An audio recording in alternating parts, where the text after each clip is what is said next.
Vamos a utilizar la función value para calcular ciertos promedios, pero primero vamos a identificar esta primera tabla que habíamos elaborado con un cuadro de texto.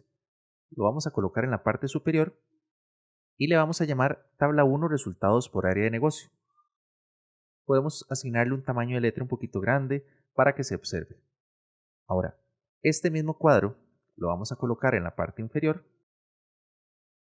y le vamos a llamar tabla 2 promedio de gasto por área de negocio. Entonces, llamemos una tabla en la cual incorporemos las áreas de negocio que tenemos por acá y además, de momento, vamos a trabajar también con el gasto.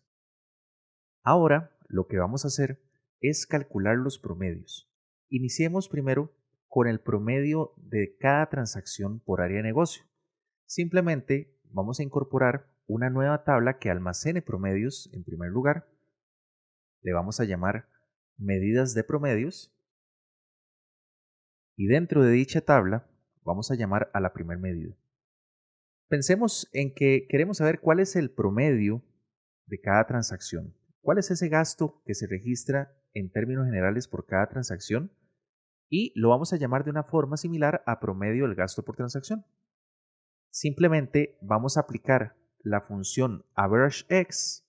Recordemos que el gasto se registra a través de la multiplicación de la cantidad por el precio del artículo directamente en la tabla de gastos y vamos a llamar a la tabla gastos para ejecutar el primer cálculo y la expresión, ya sabemos que hay una función que habíamos incorporado con SUMEX que va a realizar la sumatoria de dicha multiplicación y se llama gastos.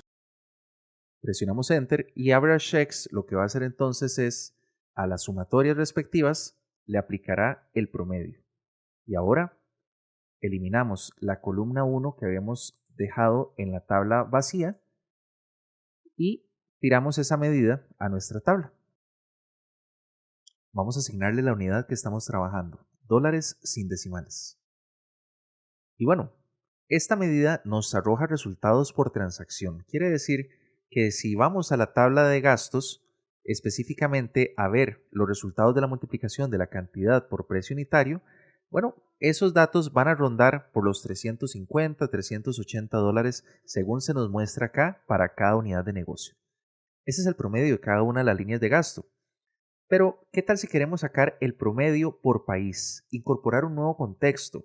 Vean que aquí tenemos un contexto por área de negocio. Pero ahora queremos saber cuánto es el gasto promedio por país por área de negocio. Bueno, hay una función muy interesante que se llama values que va a permitir especificar ese contexto. Nos vamos a la tabla promedios para especificar esa medida y le llamamos promedio gasto país.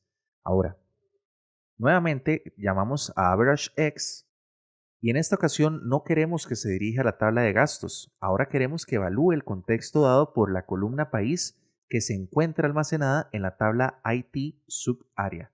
Entonces simplemente llamamos a la función values ya que nos va a permitir traer ese contexto de países a nuestra fórmula. Lo vemos justamente acá y simplemente lo seleccionamos. Cerramos paréntesis de values y ahora sigue la coma para saltar a la expresión. ¿Qué queremos que realice? Bueno, que calcule el promedio del gasto. Nuevamente llamamos a la medida gasto.